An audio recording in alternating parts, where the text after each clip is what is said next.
Honestly جلدی سے جواب دینا ہے. میں آپ کو 2 چوائسیز دیتا ہوں, ایک چن لیں.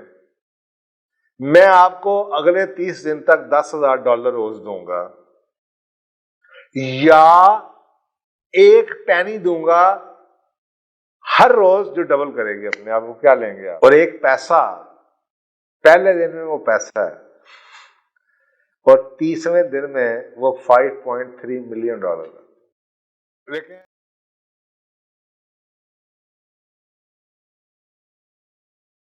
لیکن ایک جو اس دنیا کا تحفہ ہے, اور قرض بھی ہے, اور لعنت بھی, اور رحمت بھی,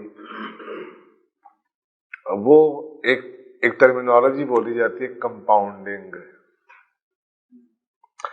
مثلا جو بندہ سود میں پھنس جاتا ہے, جیسے پاکستان پھنسا ہوا ہے, وہ نہیں نکل سکتا. اللہ ہی نکالے تو نکالے, کوئی چانس نہیں. وہ اسے کیا کہتے ہیں؟ کمپاؤنڈنگ کہتے ہیں جب آپ سود کی پیمنٹ بھی سود لے کے کر رہے ہوں.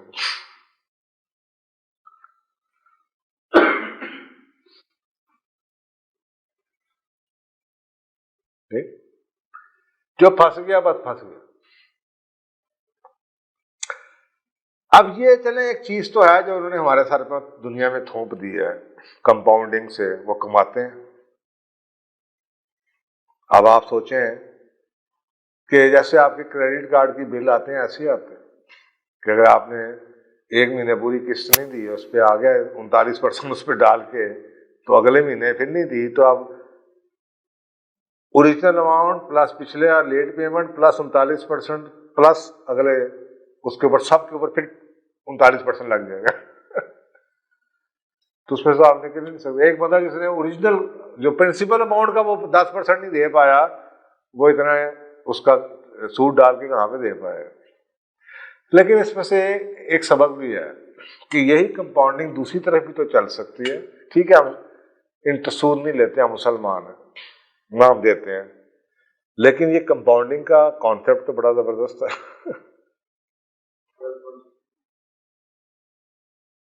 تو یہ تو پھر آپ کو یوز کرنا چاہیے, جسے کہتے ہیں کمپاؤنڈ افیکٹ. اب میں آپ کو چھوٹی سی سوال آپ سے پہلی پوچھتا ہوں فائنینس کی, آپ کو سمجھانے کے لیے کہ کمپاؤنڈنگ کسے کہتے ہیں. اگر آپ ساری کلاس بیٹھی ہے, میں آپ سے آنےسٹلی جلدی سے جواب دینا ہے. میں آپ کو 2 چوائسیز دیتا ہوں, ایک چن لیں. میں آپ کو اگلے 30 دن تک $10,000 روز دوں گا, یا 1 پینی دوں گا ہر روز جو ڈبل کرے گی اپنے آپ کو. کیا لیں گے آپ؟ جلدی بتائیں. کمپاؤنڈنگ. پیسہ دیکھیں, اگر آپ اس کا ٹوٹل امپیکٹ دیکھیں نا, تو وہ $10,000 روز کا 30 دنوں میں $3 لاکھ بنتا ہے. اور 1 پیسہ پہلے دن میں وہ پیسہ ہے, اور 30ویں دن میں وہ $5.3 ملین ہے. تو یہ کمپاؤنڈنگ جون سی ہے, یہ آپ کی انویسٹمنٹ بھی ایسی کمپاؤنڈنگ ہوتی ہے, پرووائڈڈ کہ آپ انویسٹمنٹ میں سے پیسہ نکالیں نا, یا نکالیں بھی تو پیسے انکم کے اندر, وہ جو میں نے 4% کا رول بتایا اس سے آگے میں جائیں, 6% دوبارہ اندر ڈال دیں. سو آئنسٹائن کہتا تھا compound interest is the 8th wonder of the world. He who understands it earns it, and he who does not pays it. جس کو سمجھ آ گئی یہ کیا چیز ہے, وہ اس سے کمائے گا, اور جس کو نہیں سمجھ آئی وہ یہ پے کرے گا. اور ہم پے کرتے ہیں. 8واں ونڈر ہے یہ کمپاؤنڈنگ کرتی ہے. اگر ہم نکالیں نا, تو جتنے بھی بڑے لوگ ہیں وہ اپنا پورٹ فولیو نہیں چینج کرتے. اگر انہوں نے ریئل اسٹیٹ کے اندر 10 کروڑ ڈالا ہوا ہے, تو وہ 10 کروڑ کے جو کما رہے ہیں, وہ کمائی بھی اسی میں لگائی جا رہے ہیں کمپاؤنڈنگ کے لیے. جو سٹاک میں بیٹھا ہوا ہے, وہ سٹاک سے کمائی سٹاک میں ہی ڈالی جا رہا ہے. جو بزنس میں بیٹھا ہوا ہے, عقل مند بڑا بزنس مین جون سا, جنہوں نے اتنے بڑے گروپس بنا لیے ہیں, وہ بھی یہی کر رہے ہیں, وہ اس میں سے کما کے اسی میں ڈالی جا رہے ہیں. یہ جتنی آپ ریئل اسٹیٹ کی بات بتا رہے ہیں، یہ جو کما رہے ہیں یہ اندر ہی اور بڑھائی جا رہے ہیں، اور بڑھائی جا رہے ہیں، اور بڑھائی جا رہے ہیں۔ اب یہ اگر ساری سلام مہینے کی کمائی نکالنی شروع کر دیں اپنے، تو اوریجنل تو پرنسپل تو اتنا ہی رہے گا، کمپاؤنڈنگ کا بینیفٹ نہیں اٹھا پائیں گے۔ تو یہ جو کمپاؤنڈنگ کا کانسیپٹ ہے، یہ کمپاؤنڈنگ انٹرسٹ بھی ہو سکتا ہے، یہ کمپاؤنڈنگ پروفٹس بھی ہو سکتا ہے، ڈیویڈنڈس بھی ہو سکتے ہیں۔ جن لوگوں نے سٹاک کے اکاؤنٹس کھولے ہوئے ہیں وہ اس اکاؤنٹس میں سے پیسے نہیں نکالتے، اس کی وجہ ہے اگر نکالیں گے تو وہ ایکٹیو انکم ہے، اس پہ ٹیکس ہے۔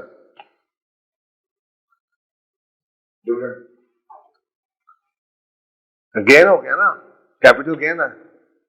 اگر اسی کے اندر ری انویسٹ ہوتا چلا جائے، وہ بڑھتا چلا جائے، اسی میں سے آپ خریدتے چلے جا رہے ہیں، تو آپ کا وہ بینیفٹ مل جاتا ہے۔ میں پراپرٹی کی بات کر لیں، میں نے 1.5 کروڑ کی پراپرٹی لے کر رکھ چھوڑی ہوئی ہے، وہ 5 کروڑ کی ہو چکی ہے۔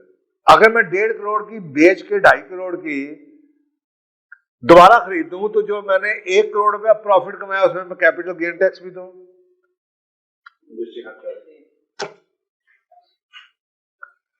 تو کمپاؤنڈنگ ڈیویڈنڈ بھی ہے اور کمپاؤنڈنگ ریئل اسٹیٹ بھی ہے۔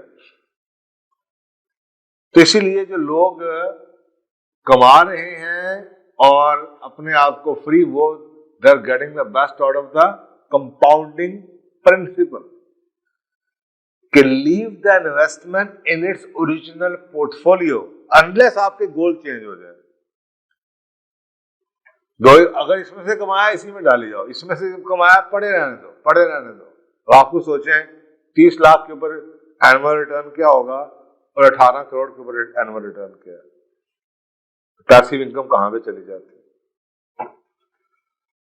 سو جب چیزیں چینج ہوتی ہیں، you always change your port folio. For example, آپ نے اسٹاک خریدے ہوئے تھے، آپ نے سوچا تھا میرے پاس اسٹاک جو ان سے 20% ہونے چاہیے، 20% میرے بانڈز ہیں، 60% میری ریئل اسٹیٹ میں انویسٹمنٹ ہے، 20% آپ نے اسٹاکس میں لگائے ہوئے تھے۔ اب وہ 20% جو اسٹاک والے تھے اس کی مارکیٹ بڑھ گئی ہے، اب آپ کے وہ پورٹ فولیو کا، کیونکہ اس کی پرائسز انکریز ہو گئی ہیں، وہ پورٹ فولیو کو 40% بن گئے، 35% بن رہا ہے، اور آپ نے کہا ہوا میں نے اسٹاک میں 20% زیادہ پیسہ نہیں رکھنا رسک کی وجہ سے، تو پھر ہو سکتا ہے کہ آپ اپنا پورٹ فولیو چینج کر دیں، 15% اسٹاک بیچ کے جو ایکسٹرا پیسہ کمایا ہے وہ ریئل اسٹیٹ میں ڈال دیں، اگر آپ کو لگے اس وقت ریئل اسٹیٹ اوپر جا رہی ہے، یہ ہو سکتا ہے۔ تو یہ ری الائنمنٹ چلتی رہتی ہے۔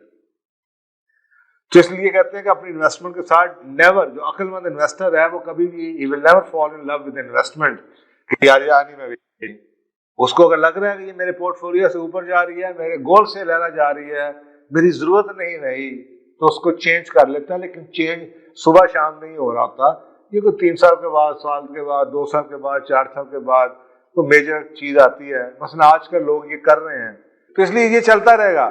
سو یاد رکھیں کہ الٹرا فلوئڈز جو ان سے ہوتے ہیں نا، ان کے نزدیک، میں یہ جو ابھی آپ کو بات کہہ رہا ہوں، they are actually not into growing their investments.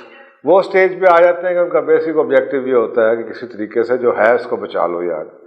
اب اس کے اندر 2 چیزیں ہیں، ایک تو سب سے پہلے جو پرابلمز آتی ہیں، رسک آتا ہے، جس کو آپ رسک اورژن کہتے ہیں یا رسک مینجمنٹ کہتے ہیں، وہ اپنی پراپرٹی کے یا ایسٹ پورٹ فولیو کو رسک پروٹیکشن دینا چاہتے ہیں کہ یہ رسک سے بچ جائے۔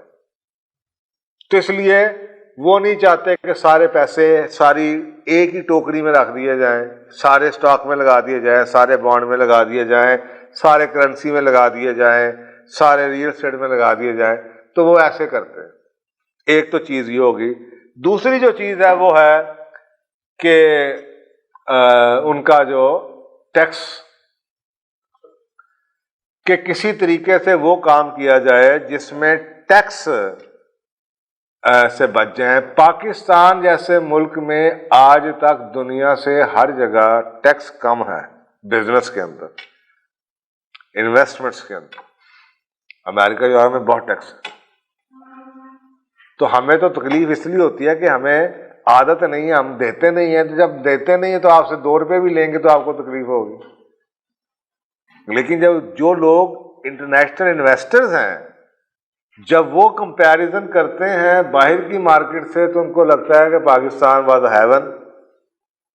تو ادھر تو یار یعنی کہ آپ کو سوچا نا کہ میں آپ کو بتا رہا ہوں کہ 4 جو آئی ایم ایف کا 2014-15 کا ٹارگٹ تھا یا ان کا ایسٹیمیشن تھی وہ یہ تھی کہ the real size of the Pakistan economy is about 3.5 Times. دنیا میں کہیں ایسا نہیں ہوگا, دنیا میں کسی جگہ ایسا نہیں ہوگا, کوئی دنیا کا ملک نہیں ہوگا جہاں پہ اصل اکانومی 3.5 گنا بڑھی ہو ڈاکومنٹڈ اکانومی سے. اتنا پیسہ پارک ہے. تو یہ ٹیکس فری ہے, باہر ایسے نہیں ہے, باہر ہر چیز پہ ٹیکس ہے, پارک کے اوپر بھی ٹیکس ہے. اور وہ ایسا آپ کو انویسٹمنٹ ایسی دیتے ہی نہیں کہ آپ جناب 15 پلاٹ لے کے یا 100 فائلیں لے کے رکھ چھوڑے, تو ادھر انسینٹیو ہی کوئی نہیں ہے. اب یہاں پہ تو ہے. سو پہلا تو کام یہ ہے کہ جناب ڈائیورسیفائی کرتے ہیں. وہ دوسرا یہ ہے کہ ایکٹیو ورسز پیسو ٹریڈرز میں نے آپ کو فرق بتا دیا ہے کہ جو ویکلی بیس پہ جو افلوئنٹ ہیں وہ 40% لوگ ایسے ہیں جو 6 سال سے زیادہ اپنے انویسٹمنٹ ہولڈ کرتے ہیں تاکہ پورا سائیکل آ جائے. کیونکہ آپ کو بتایا 4 سے 5 سال کے بعد ڈپ آتی ہے, تو وہ کیا کرتے ہیں, ڈپ گزارتے ہیں. ڈپ کے بعد جب مارکیٹ پھر اوپر جاتی ہے پھر بیچ کے باہر نکل آتے ہیں. پچھلی 6 سال کی ایوریج ہے. تو یہ سوچنا کہ میں سال میں اسٹاک سے کما لوں, ٹریڈ میں کما لوں, that is not a wise thing. وقتی طور پہ ایک وقت ون ٹائم ایفرٹ تو آپ کر سکتے ہیں لیکن لانگ ٹائم اس کا کوئی فائدہ نہیں ہے.